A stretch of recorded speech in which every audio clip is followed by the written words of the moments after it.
नमस्कार, मी तेजस्विनी स्वागत करते तुम्हा सगळ्यांचं आपल्या तेजस्वी ब्लॉग्स या चॅनलमध्ये। आजच्या व्हिडिओमध्ये मी तुम्हाला माझं इव्हिनिंग रूटीन दाखवत आहे। आता वाजले आहे संध्याकाळचे 5 आणि मिस्टरांचा ड्युटीवरून येण्याचा वेळ सुद्धा झालेला आहे। तर इथे भांडेवाल्या ताई सुद्धा आलेले आहे आणि त्या भांडे घासत होत्या। तर जे बाकीचे भांडे घासलेले आहेत ते सर्व मी लावून देते, म्हणजे किचनमध्ये थोडासा मोकळा स्पेस मिळतो आणि बाकीची कामं करायला सुद्धा थोडं इझी जातं। तसंच भांडे जर लावलेली नसली तर मग एक एक भांडं शोधून घेण्यामध्ये भरपूर वेळ जातो आणि संध्याकाळच्या वेळेची ही बेसिक स्वच्छता असते जी दररोज करावी लागते। तर हे जे रूटीन आहे ते दररोजच असतं आणि तेव्हाच किचनमध्ये काम करण्याची इच्छा सुद्धा होते। स्वच्छता ही खूप जास्त महत्त्वाची आहे आणि संध्याकाळच्या वेळेमध्ये किचन स्वच्छ असलाच पाहिजे।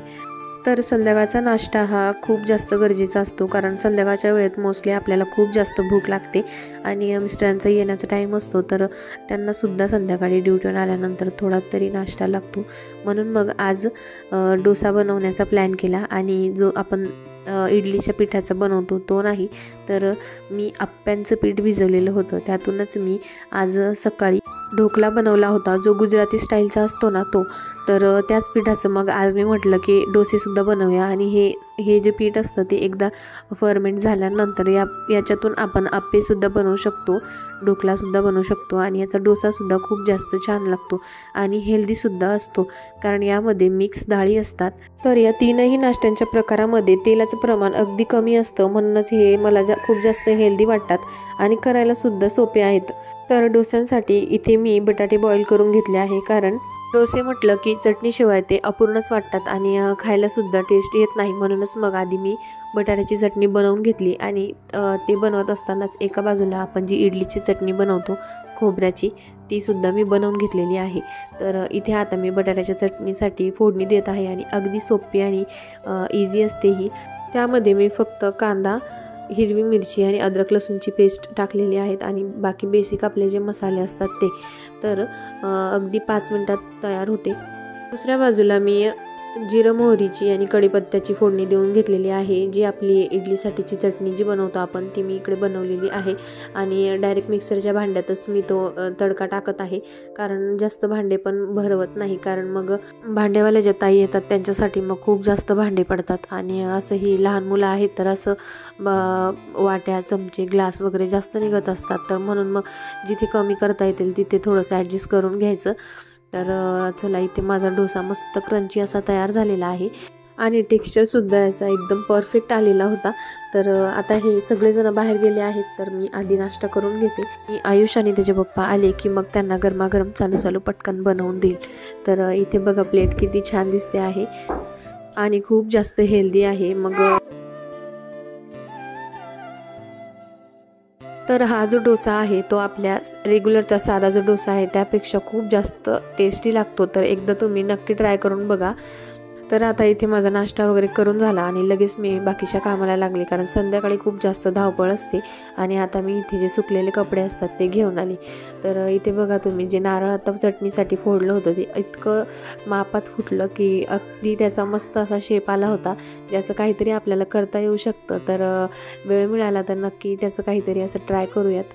तर आता इथे मी बेडरूमसुद्धा आवरून घेते, कारण मुलं झोपलेली होती दुपारी आणि ते ब्लँकेट वगैरे सगळं तसंच पडलेलं होतं।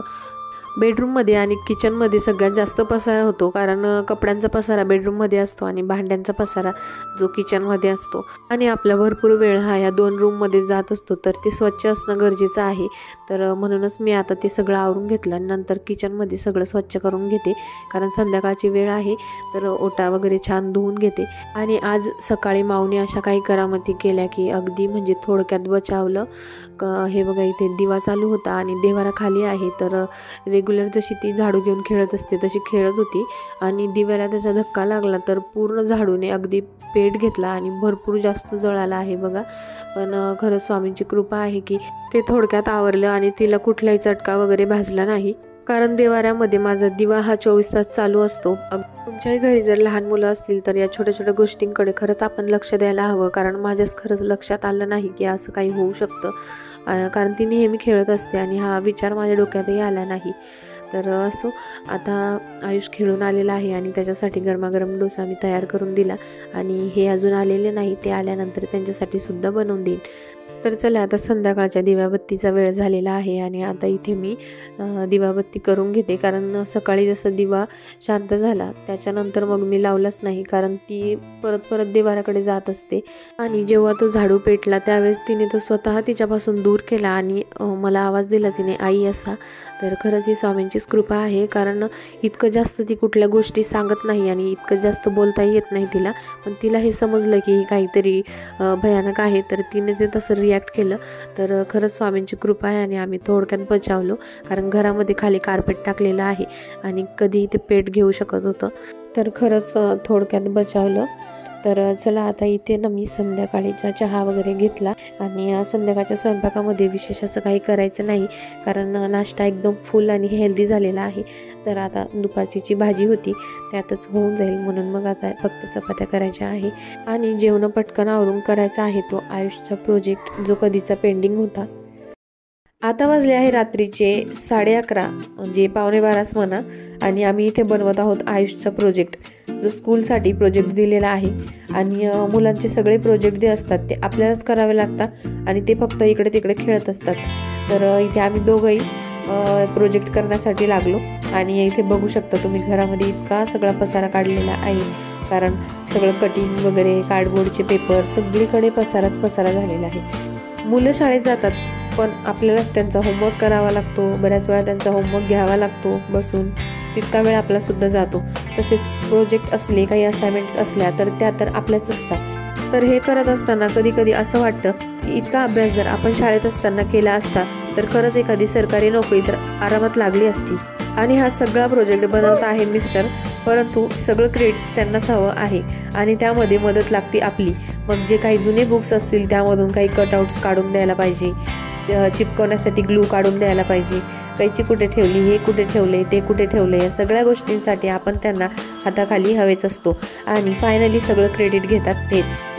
आपण जेव्हा स्कूलमध्ये होतो तेव्हा आपल्या वेळेस कसं असायचं ना, फक्त एक कार्यानुभवचा पिरियड असायचा आणि त्याच पिरियडला आपल्याला हे सगळ्या गोष्टी कराव्या लागायच्या आणि फक्त त्यामध्ये आपल्याला काही चिकन मातीपासून काही फ्रूट्स बनवा, हे बनवा, अशा एकदम इझी गोष्टी असायच्या ज्या आपल्याला करायला जमतील आणि आपल्याला त्यामध्ये इंटरेस्टही असायचा, कारण ते आपल्याला करता येण्यासारखं असायचं.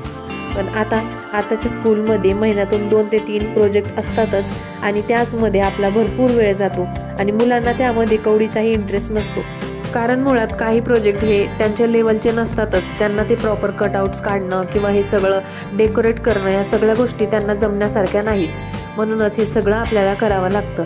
आणि फायनली असा आमचा प्रोजेक्ट तयार झालेला आहे आणि इतकं 12-12:30पर्यंत सगळं काही करूनसुद्धा जेव्हा आयुषला हा प्रोजेक्ट दाखवला तेव्हा तो तोंड फुगवून बसलेला होता. आता त्याचं कारण असं होतं की त्याला पाहिजे त्या ठिकाणी हे कटआउट्स आम्ही लावायला हवे होते म्हणूनच. पण असो आहे या प्रोजेक्टचा फायनल लुक कसा वाटला कमेंटमध्ये नक्की सांगा. व्हिडिओ जर तुम्हाला आवडला असेल तर व्हिडिओला लाईक करा, चॅनलला सबस्क्राईब करा आणि व्हिडिओ जास्तीत जास्त लोकांपर्यंत शेअर करा. तर उद्या पुन्हा भेटूयात एका नवीन व्हिडिओसोबत. तोपर्यंत बाय बाय.